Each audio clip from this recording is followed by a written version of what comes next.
السلام عليكم ورحمة الله تعالى وبركاته. تتمة الجديد اللي قلت لكم اليوم غادي ندير معكم دينام او بواسون اولا بالحوت. غنبداو على بركة الله. هنايا عندي 3 ديال الفلفلات مشويين احمرين، عندي سومون فومي 100 غرام، عندي هنا لاصوص ديال المطيشه، عندي الثومه محكوكه، عندي نص كاس ديال الحامض ونص كاس ديال زيت الزيتون، هنا عندي 4 معالق كبار ديال القزبر ومعدنوس محكوكين، عندي هنا حامضه مصيره، وهنا عندي سكنجبير طري، هنا عندي لا بودغ فومي. المهم المقادير كاملين غادي تلقاوهم في صندوق الوصف كيف ما تنعودكم دائما. هنا عندي فلفل احمر، هنا عندي واحد البودره ديال البصل، عندي ملحه لابزار سكنجبير تحميره ملحه ولابزار وشويش ديال الكمون. فهاد الطحانه غادي ندير الجميع المقادير اللي قلت لكم وغادي نطحنهم كاملهم كيف ما قلت لكم. هنا غادي تلقاو كل شيء اولا لي زانغريديون كاملين في صندوق الوصف باش ما ننسى معكم حتى شي حاجه. هنا درت سكنجبير طري، هنا غادي ندير صوص ديال الطوماط، هاد الساشي كامل غادي نديرو داكوغ.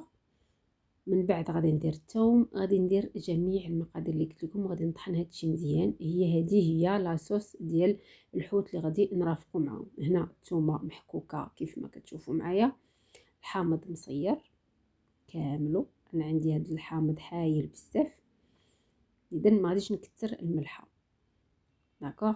الحامض غادي نحاول نخلط شويه باش تهبط ليا، عاد نكمل عليها لي زانغريديون الاخرين. ها هو زيت الزيتون نص كاس يا زيت المائده، بليتو زيت الزيتون كاس ديال العنبه. هنا غادي نديرو البودره فومي ديال الحوت، جميع المقادير غادي تلقاوهم. هنا عندي بيمون فومي حتى هو، بودره ديال كروفيت، الفرomاج بودر حتى هو، الزعفران حتى هو، كل شيء المقادير غادي تلقاوهم في صندوق الوصف.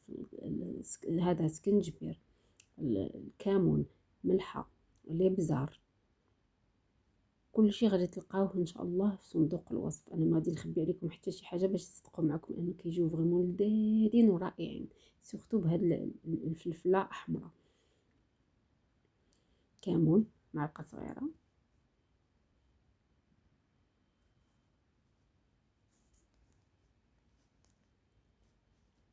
سكنجبير حتى هو معلقه صغيره، حيت هاد لاصوص هي اللي غادي نطيبوا بها الحوت كامل، اللي بناو الكروفيت والكالامار والميرلون، شامبينيون، فيرميسيل، كلشي غادي نديرو معاه هاد لاصوص. انا كتجي واحد فيها واحد اللذه ديال الفومي رائعه، كنتمنىكم تجربوها، وإلا جربتوها انا اكيده غادي تعتمدوها كيف ما كتعتمدوا جميع الوصفات اللي كنحضر معكم. هنا كيف ما كتشوفوا معايا الميرلون عندي هنا كيلو ونص ديال الميرلون. الوغ لاصوص هنا ملي طحنتها كامله غادي نزيد عليها هذوك 5 المعالق اولا 4 المعالق ديال القزبر ومعدنوس اللي محكوكين اللي متقطقين مزيان. نخلط جيدا حتى يتجانسوا ليا مزيان مع القزبر ومعدنوس. وهنا غادي نبدا ندهن الكيلو ونص ديال الميغلون بيان سور اللي منقيه ومحيد لها الشوك كيف ما كتشوفوا معايا. غادي ندهنها كاملها وغادي ندخلها للفران كيف ما كتشوفوا معايا. كيف ما قلت لكم انا ما كنقطعش لكم حتى شي مقطع باش ينجحوا معكم الوصفات اللي تندير معكم اللي تنشارك معكم. انا الله شاهد عليا كنديرهم كنشاركهم معكم كيف ما تناكلهم اولا كيف ما تنشاركهم مع العائله ديالي. الوغ هنا ملي شرملتهم كاملين غادي ندخلهم للفران. هذه هي لاصوص هي باقا ليا، غادي نكمل بها الميغلون اللي عندي، وغادي ندير واحد البويون ديال القشور ديال الكروفيت. هذا ملي صفيتو غادي ندير فيه الفيرميسيل باش طيب لي مزيان، وبيان سور باش حتى تاخذ واحد لوغو ديال الحوت. اللي درتو فوق العافيه باش يطيب ليا شويه او يغلي شويه، ومن بعد غادي نضيف عليه الفيرميسيل كيف ما غادي تشوفوا معايا.